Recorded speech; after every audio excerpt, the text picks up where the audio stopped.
जय श्री राम। संपूर्ण रामायण की कहानी अरण्य कांड। अरण्य कांड।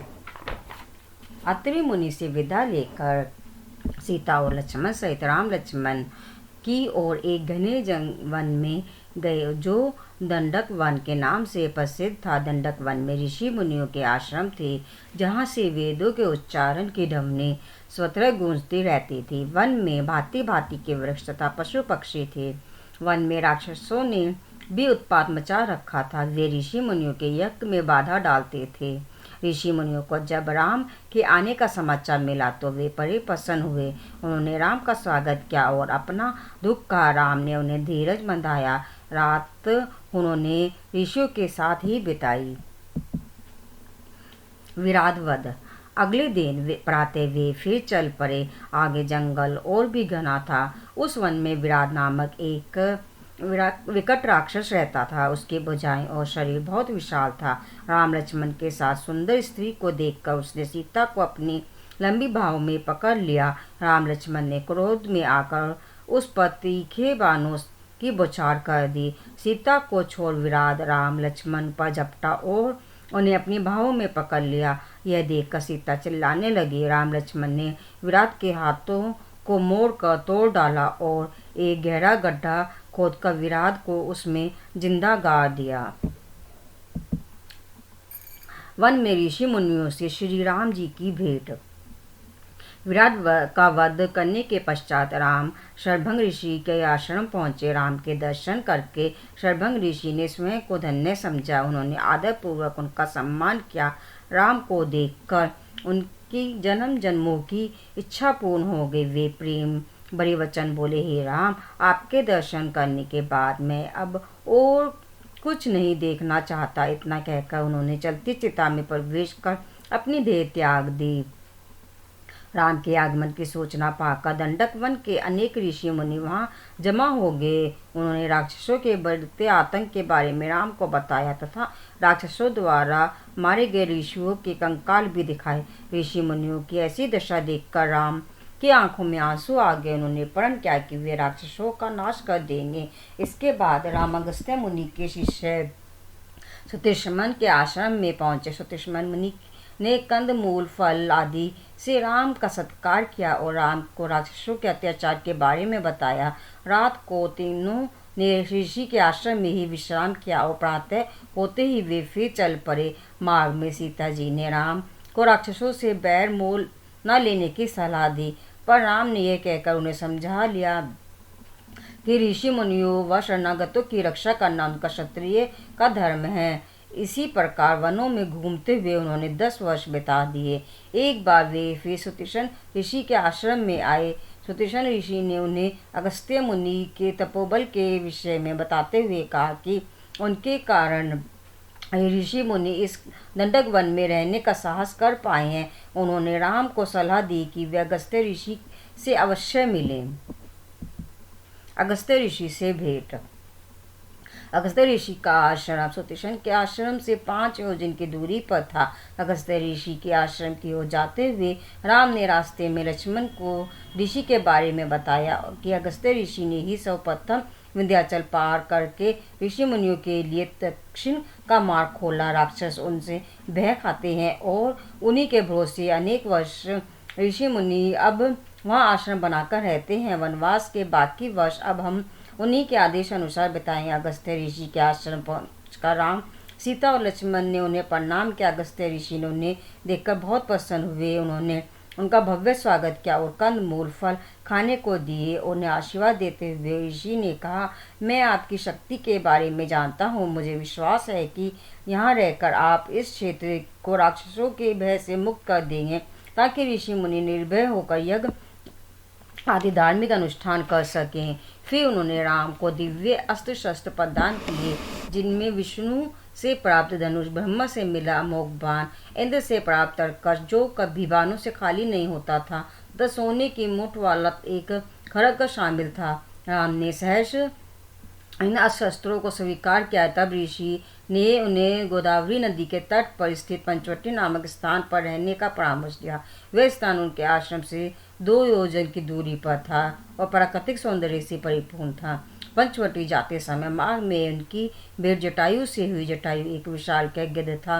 पहले तो उन्होंने उसे कोई राक्षस ही समझा, पर जटायु ने उन्हें बताया कि उनके पिता दशरथ का मित्र है। साथ ही उसने वन में उनकी सहायता करने का भी आश्वासन दिया। राम ने पिता के सम्मान उन्हें आदर किया। शूर्पणखा का विवाह प्रस्ताव। पंचवटी पहुंचकर लक्ष्मण ने एक सुंदर कुटी बनाई। गोदावरी के किनारे प्रकृति की सुंदर गोद में सुखपूर्वक रहते हुए उन्हें 3 वर्ष हो गए। एक दिन वे तीनों कुटी के बाहर बैठे हुए थे, तभी वहां से रावण की बहन शूर्पणखा घूमती हुई निकली। वह राम के सौंदर्य पर मोहित हो गई। राक्षसी का रूप छोड़कर वह एक सुंदर स्त्री के वेश बनाकर वह राम के पास गई और प्रणय निवेदन करते हुए बोली कि मैं रावण की बहन हूँ। मुझे जैसी सुंदरी धरती पर कोई नहीं। मैं अभी तक अविवाहित हूँ। तुम इस स्त्री को त्याग कर मुझसे विवाह कर लो और मेरे साथ महलों के सुख विलास का आनंद लो। शूर्पणखा की बातों से राम समझ गए कि वह कोई निर्लज चरित्रहीन स्त्री है। उन्होंने हंसते हुए कहा, लक्ष्मण मुझसे अधिक सुंदर है, उसके साथ स्त्री भी नहीं है। तुम उनके पास जा। शूर्पणखा लक्ष्मण के पास गई। लक्ष्मण ने भी हंसते हुए कहा, मैं तो राम का सेवक हूँ, मुझसे विवाह करके तुम्हें दासी बनना पड़ेगा। तुम राम के पास ही जाओ। शूर्पणखा फिर राम के पास गई। राम ने उसे फिर लक्ष्मण के पास लौटा दिया। इस प्रकार के उपहास व अपमान से शूर्पणखा तिलमिला गई। वह मुंह फाड़ कर सीता को खाने दौड़ी। राम ने लक्ष्मण को इशारा किया कि उनके आदेश से लक्ष्मण ने शूर्पणखा की नाक कान और कान काट लिए और वह रोती चिल्लाती वहां से चली गई।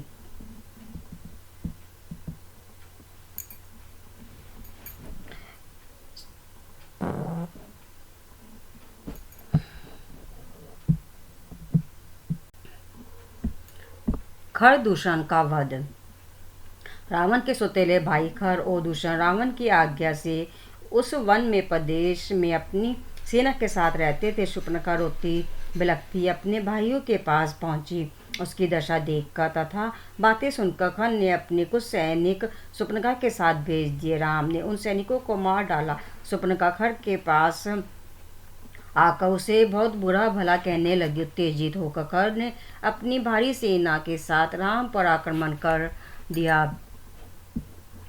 उसे आते देख राम ने सीता को लक्ष्मण के साथ सुरक्षित स्थान पर भेज दिया और स्वयं युद्ध के लिए तैयार हो गए। उन्होंने देखते ही देखते हजारों राक्षसों, उनके सेनापति त्रिशिरा और दूषण का वध कर दिया। वह स्वयं राम से युद्ध करने लगे। उसने राम का कवच काट कर उन्हें घायल कर दिया। भयंकर युद्ध होने लगा। राम ने उसके रथ को काट कर साथियों घोड़ों को मार डाला। खर फिर गदा लेकर राम को ललकारने लगे। राम ने अगस्त्य ऋषि के दिए वे वैष्णव धनुष और इंद्रबाण से खर को मार गिराया। दंडवन से राक्षसों का डर दूर हो गया। अगस्त्य ऋषि बहुत प्रसन्न हुए। उन्होंने राम को बधाई दी। सीता और लक्ष्मण भी सुरक्षित स्थान से लौट आए और राम को सकुशल देखकर प्रसन्न हुए। शूर्पणखा का रावण के पास जाना। खर दूषण के मारे जाने के बाद शूर्पणखा रोती चिल्लाती अपने भाई रावण के पास पहुंची। रावण लंका का राजा था। उसके पराक्रम के आगे मनुष्य तो क्या दिखता भी थर कांपते थे। शूर्पणखा की दुर्दशा देखकर रावण ने आवेश में पूछा, तुम्हारी यह दुर्गति किसने की है? किसने अपनी मौत को बुलावा दिया है? शूर्पणखा ने रोते रोते बुरा हाल कह सुनाया। उसने राम लक्ष्मण की सुंदरता का बखान करते हुए बताया कि उनके साथ एक सुंदर स्त्री सीता भी है। वह स्त्री रावण के योग्य ही है और उसे वन में नहीं राजमहल में होना चाहिए। उसने झूठ बोला कि वह सीता को रावण के लिए लाना चाहती थी, लेकिन राम लक्ष्मण ने उसकी और रावण की हंसी उड़ाई और लक्ष्मण ने उसके नाक कान काट दिए। शूर्पणखा ने रावण को खर और दूषण के मारे जाने का समाचार भी कह सुनाए हैं। शूर्पणखा की बातें सुनकर रावण क्रोध से भर उठा। साथ ही वह राम लक्ष्मण की वीरता के बारे में सोचकर कुछ चिंतित भी हुआ। उसने सोचा समझा बूझा कर शूर्पणखा को भेज दिया और सीता का हरण करने का निश्चय किया। उसने तत्काल आकाश मार्ग से जाने वाला रथ मंगवाया और उस पर बैठकर समुद्र पार अपने मामा मारीच के पास पहुंचा। मारीच वध तथा सीता हरण।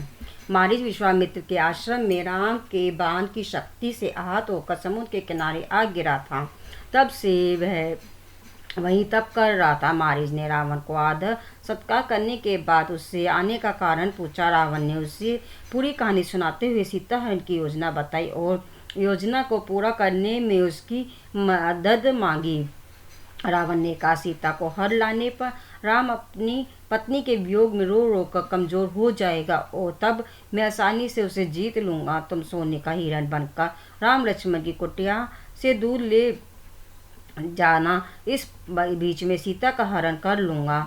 रावण की योजना सुनकर मारीच कांप उठा। उसने रावण को विश्वामित्र के सिद्ध आश्रम में राम के बाण के से आहत होने की बात बताई और कहा कि मैं तो नाम से ही डर जाता हूँ, मैं भला राम से शत्रुता कैसे मोल ले सकता हूँ। मारीच ने रावण की भी राम से शत्रुता न करने की सलाह दी। मारीच की बात सुनकर रावण क्रोधित हो उठा और उसने उसका आदेश न मानने पर मारीच को जान से मार डालने की धमकी दी। मारीच के पास रावण की बात लेने के अलावा कोई और चारा ना था। उसे रावण की बात माननी पड़ी। रावण और मारीच पंचवटी पहुंचे। मारीच सोने का हिरण बनकर राम की कुटिया के आसपास घूमने लगा। सोने के मायावी हिरण की सुंदरता देखकर सीता ने राम से उसे पकड़ लाने के लिए कहा। राम को कुछ शंका हुई, किंतु सीता का मन रखने के लिए वे हिरण को पकड़ने के उसके पीछे पीछे चल गए।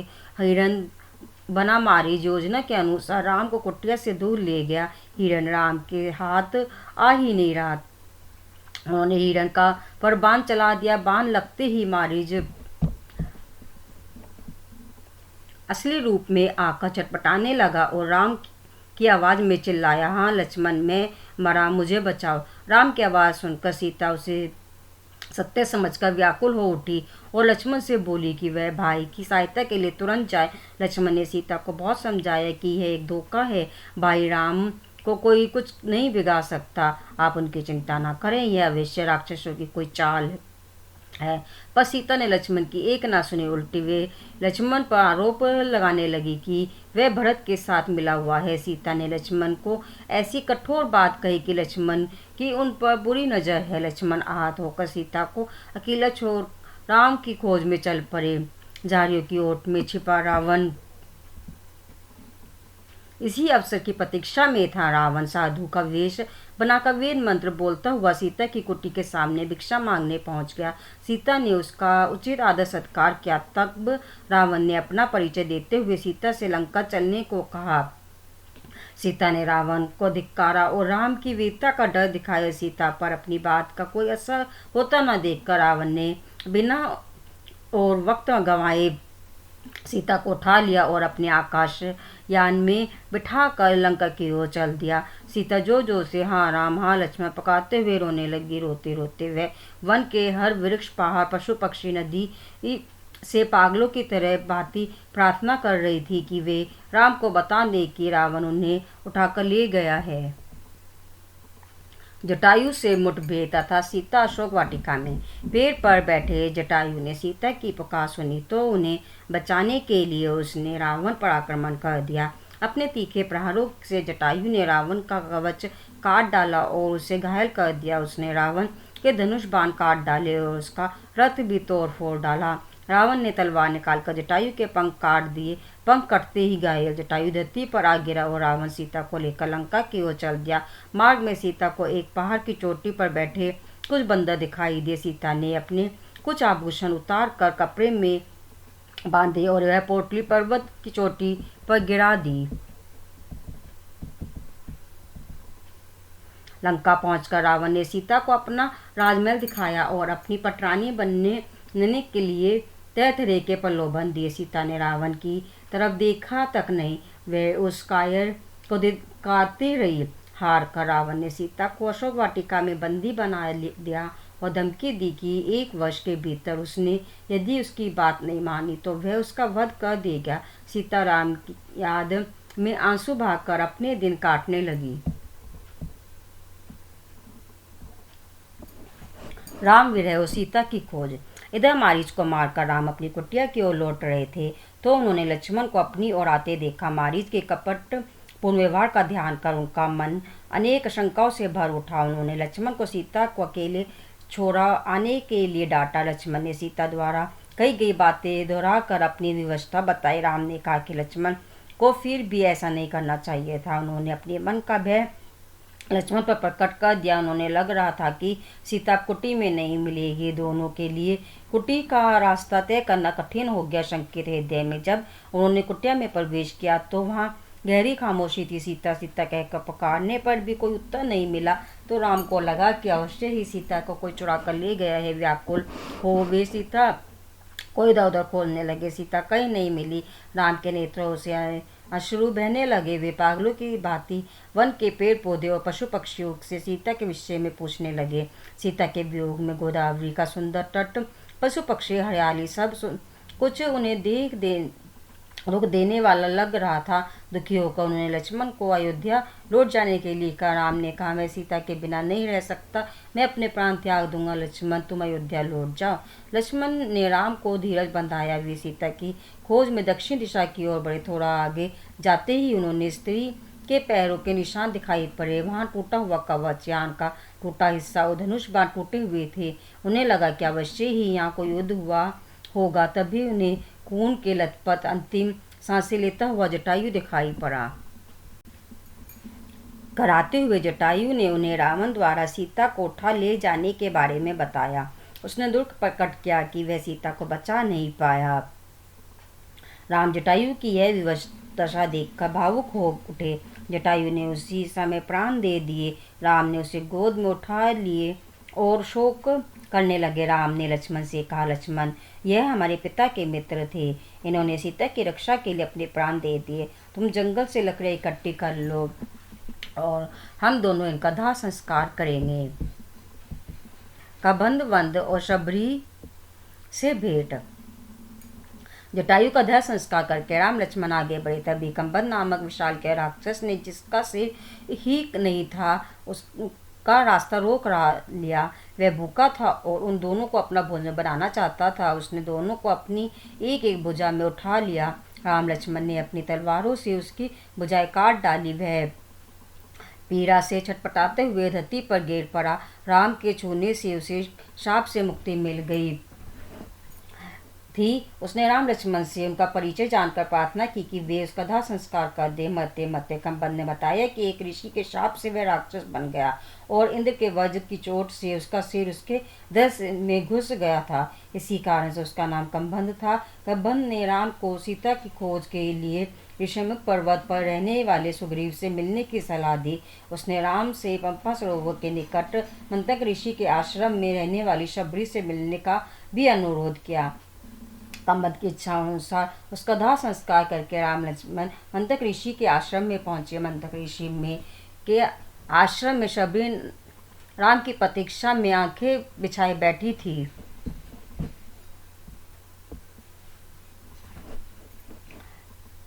वह दौड़कर राम के चरणों में गिर पड़ी। उसके मन की प्रसन्नता की कोई था ना थी। उसने राम के चरण धोए, उन्हें आसन पर बिठाया और अपने हाथों से मीठे मीठे फल खिलाए। राम ने प्रेम पूर्वक शबरी के हाथों फल खाए। वह उसकी भक्ति भावना से बहुत प्रभावित हुए। शबरी आश्रम में राम को पाकर धन्य हो गई थी। उसने राम को पूरा विश्वास दिखाया और उसने भी राम को सुग्रीव से मित्रता करने की सलाह दी। शबरी से मिलकर राम के हृदय की व्याकुलता कुछ शांत हुई। जय श्री राम। जय सीताराम।